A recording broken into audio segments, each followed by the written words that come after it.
आदरणीय इस समाज के सभी पदाधिकारीगण, मातृशक्ति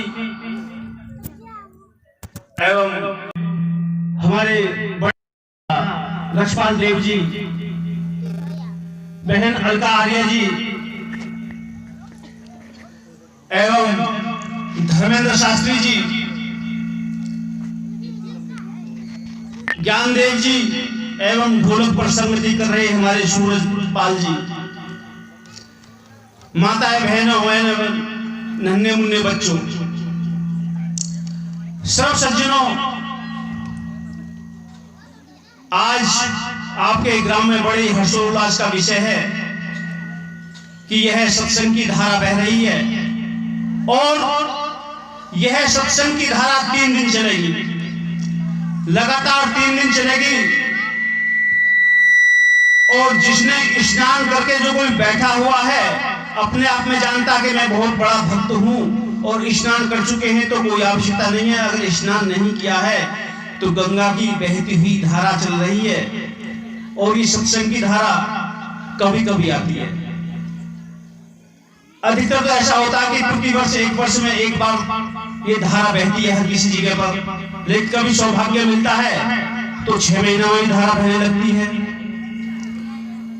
तो मेरा ऐसे लोगों से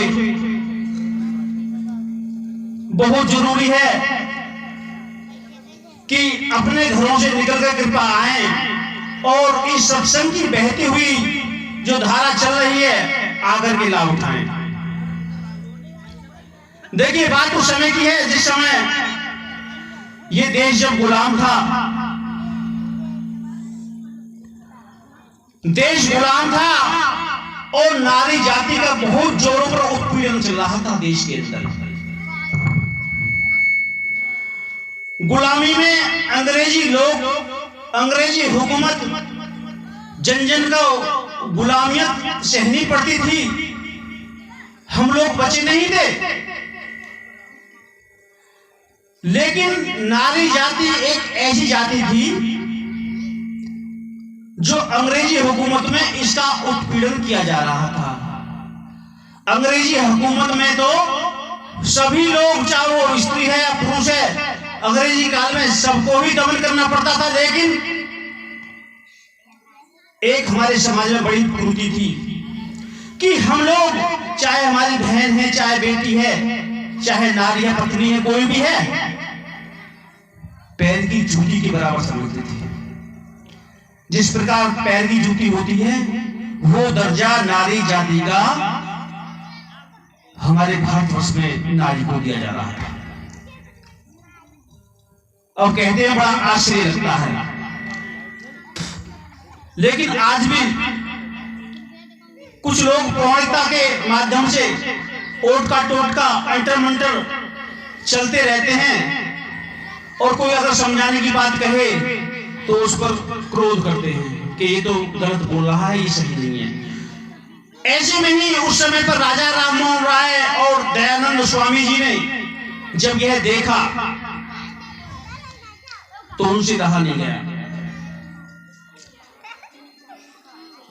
उस समय पर नारी जाति को अगर कोई नारी विधवा हो जाती थी, पहली बात तो यह थी कि उसकी शादी अल्प आयु में कर दी जाती थी। 5 वर्ष की, 6 वर्ष की, 8 वर्ष की आयु में ही विवाह कर देते थे। सन 1840 के आसपास की बात है। अल्प आयु में विवाह कर देते थे और अल्प आयु जब तक वो समझदार बनती थी, बड़ी होती थी, और उस आयु में ही, नौजवानी में ही अगर कोई स्त्री महिला विधवा हो जाती थी तो उस हालत में उस विधवा को उसके पति की चिता के साथ ही उसको सती कर दिया जाता था। यह हालत उस समय भारत देश में थी। अगर कोई स्त्री उस चिता में नहीं बैठती थी तो ढोल लगाड़े ताश बजा दिए जाते थे और लठपाटी करने के बाद में, उसकी पिटाई करने के बाद में उसे जबरदस्ती चिता में बैठाकर उसकी अंत्येष्टि दाहकर्म कर दिया जाता था। ऐसा मामला इस भारत देश में चल रहा था, जब ये जोरों से भारतवर्ष में चल रहा था, ऋषि देव दयानंद ने देखा, राजा राम मोहन राय ने देखा, तो ऋषिवर देव दयानंद ने कहा कि मैं ऐसी किसी पुस्तक को नहीं मानता, मैं ऐसी किसी भी किताब को नहीं मानता जिसमें यह लिखा गया हो कि नारी जाति पूजनीय नहीं होती, पूजा की योग्य नहीं होती। नारी जाति का इतना बड़ा दमन हो रहा था, ऐसे में ऋषि देव दयानंद ने कहा मैं ऐसी किसी किताब को नहीं मानता, ऐसी किसी पुस्तक को नहीं मानता, मैं मानता हूं तो सिर्फ उस पुस्तक को मानता हूं, मनु महाराज की लिखी हुई उस मनुस्मृति को मानता हूं जिसमें साक्षात लिखा हुआ है यत्र नार्यस्तु पूजन्ते रमन्ते तत्र देवता, अर्थात जहां नारी का सम्मान होता है, नारी जाति की पूजा होती है, जिस घर में जिस परिवार में नारी को लोग सम्मान देते हैं, मैं उस पुस्तक को मानता हूं। धन्य है ऐसे में ऋषिवर देव दयानंद, जो अगर हमारे ऋषि देव दयानंद हमारे इस भारतवर्ष में ना आते तो आज शायद हम यहाँ बैठे हुए नहीं होते, क्योंकि स्वतंत्रता की नींव का डंका भी ऋषिवर देव दयानंद ने बजाया था।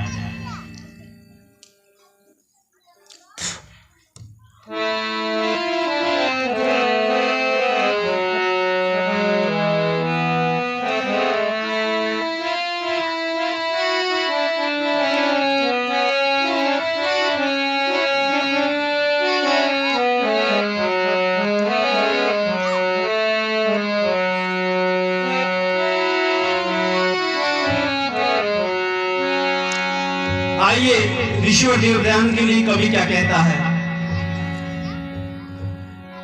ऋषि दयानंद राष्ट्रदूत बन इस भारत में आया, ऋषि दयानंद राष्ट्रदूत बन इस भारत में आया, गर्दिश में जो पड़ा नींद में सोता देश जगाया। हो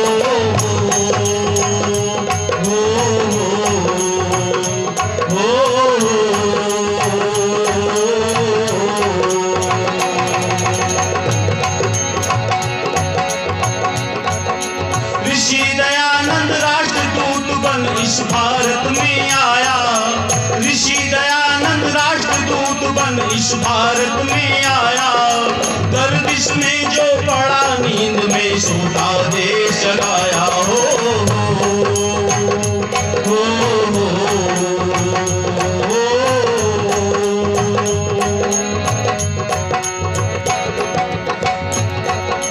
बने दास्ता अंग्रेजों के नर नारी, दुखी हुई थी भारत की प्रजा सारी। बने दास्ता अंग्रेजों के नर नारी, दुखी हुई थी भारत की प्रजा सारी। जब था गौरों का बंधन, दुखी हुए थे जन जन, वतन किया ऋषि ने ऐसा मार्ग बताया।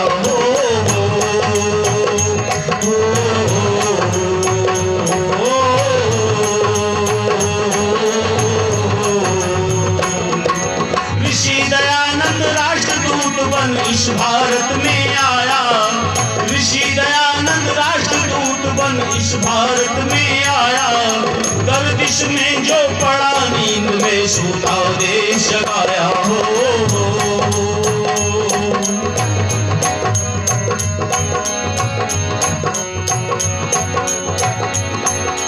निकल पड़ा था वो अंधियारी रातों में, ओम पताका वेद की पुस्तक हाथों में।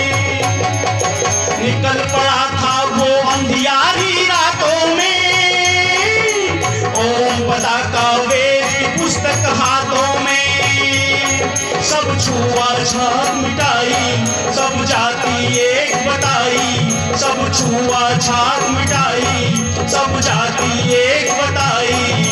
वेद ज्ञान ही ईश्वर वाणी लोगों को बतलाया।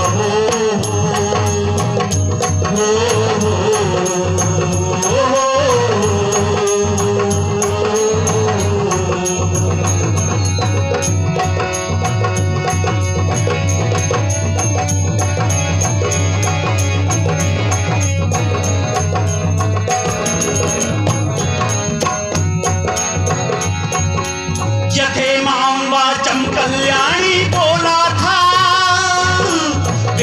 भास्कर अर्थ सभी का खोला था, यथे मां वाचम कल्याणी बोला था।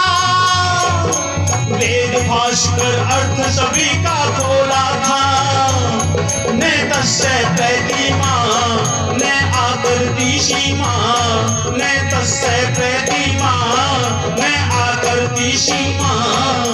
मन मंदिर में वो ही पाता जिसने ध्यान लगाया हो।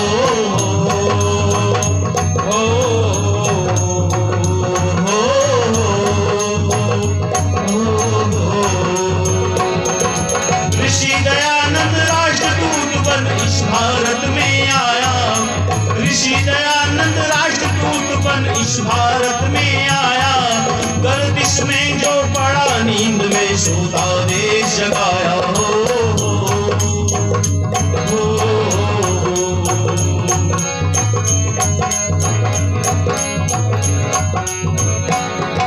शास्त्रार्थ में सब पाखंडी हार गए, काशी के सब पंडे हो लाचार गए। शास्त्रार्थ में सब पाखंडी हार गए, काशी के सब पंडे हो लाचार गए। क्या जब पोल खोल दी सारी भगदड़ मच गई थी भारी, जब पोल खोल दी सारी भगदड़ मच गई थी भारी। कड़क देव उस ब्रह्मचारी ने कभी नहीं भय खाया हो।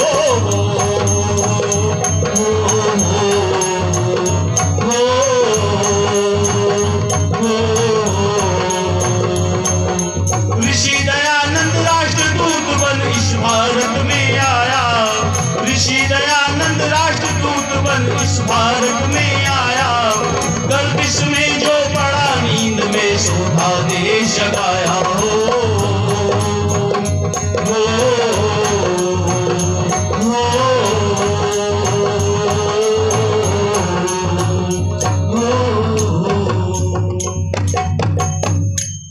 सर्व सज्जनों, नारी जाति का जो उत्थान कराया है वो ऋषिदेव दयानंद ने।